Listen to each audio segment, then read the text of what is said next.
Hey, we touched on the Undertaker. Let's talk about him for a second because you come, El Paso, you're in Houston. Of course, Taker's a Houston guy. You're in WWE. Taker's being, whatever, he was in WCW. I wrestled with him one time in USWA. I think he was in the business about 2 years ahead of me. And WCW didn't know what the hell to do with him. He goes to WWF, and all of a sudden, man, that dude debuts as The Undertaker, and it was really a lights-out scary gimmick. And you were actually his first manager. Yep. Well, how was that? How did that all happen? Did you know Mark prior to his WWF days? I did not, but I watched him in World Class, and I was always a big fan of Don Jardine, the spoiler. Right. And Mark would walk the ropes, right, like Don Jardine did. And I thought, wow, that big son of a bitch is an agile guy. And I just became a fan of his, really. Yeah. And Paul Heyman called me, and Paul was managing him in WCW. And Paul said, hey, man, he goes, this guy, Mark, hell of a talent, hell of a guy. You guys, he would really do good up there, and he's really unhappy down here. And I said, oh, shit, I watched him from when he broke in Dallas and everything. And I always thought that Don Jardine had trained him, but that wasn't the case, And so we talked a little bit, and I talked to Vince about him, and Vince just looked at him and thought he was a big, tall, red-headed basketball player. And didn't see a whole lot in him. He wanted Sid. He wanted, Sid at the time. Right. Vince gets his, mindset on something, that's what he wants. And so Mark had come up, and they had a show in the Meadowlands, and I just begged Vince. I said, would you please just meet this guy? I said, I don't know him from Adam. I've talked to him. He seems like a real nice guy. I said, but he's a hell of a talent. I mean, you watch his stuff and everything, and he's a big bastard, unique look, and, let's meet him. At least, he fit the size profile. Right. Big bastard, right? Right. And it was a big man territory back then. I mean, it was great to be a big guy. Yeah. It always is in the pro wrestling business. Okay, so this meeting's going to go down. So, but I had the idea of I wanted a really dark, evil character to manage. And I was like, hey, put him with me. Because I didn't know if he could talk or not. He always had a manager. Right. And I said, and Heyman had even said, he goes, I don't know how his promos are or anything like that. I said, oh, perfect, man. Give me somebody that can't talk. Yeah. So I pitched this really dark character to be the black to my white. But long story short, man, Vince met him, and, as Mark, he's just a class guy and a good guy, and I think Vince saw that right away and loved the idea. And came up with Undertaker, and shit, the rest is history, man.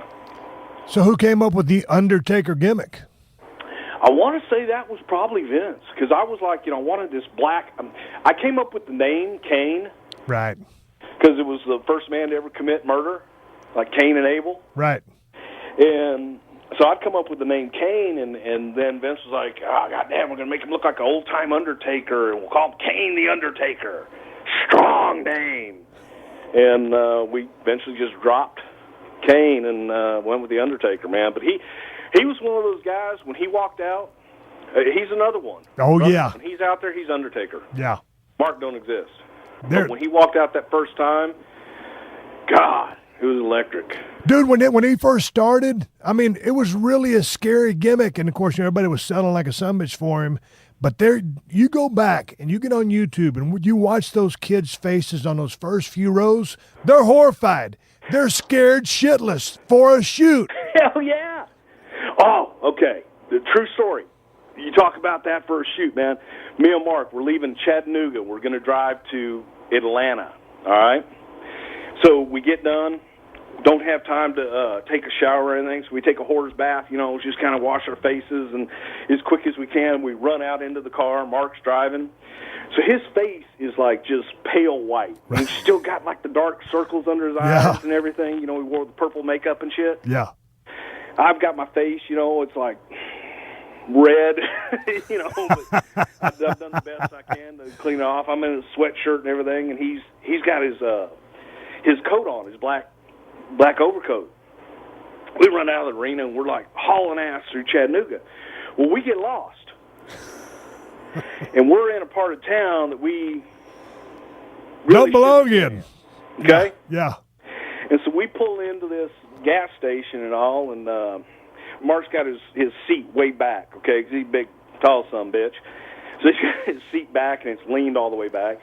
And so he pulls up, and I roll the window down. I go, hey, man, excuse me, can you tell us how to get to whatever, this highway we're heading to Atlanta? And so this guy comes walking over to the car, and he's sauntering real slow, and he's grabbing his crotchal area and everything. And he's like, well, man, what you going to do for me? And, hey, man, what y'all got in there? And how about y'all maybe and he stops in his tracks mid-sentence. Mark literally does the Undertaker sit-up. Yeah.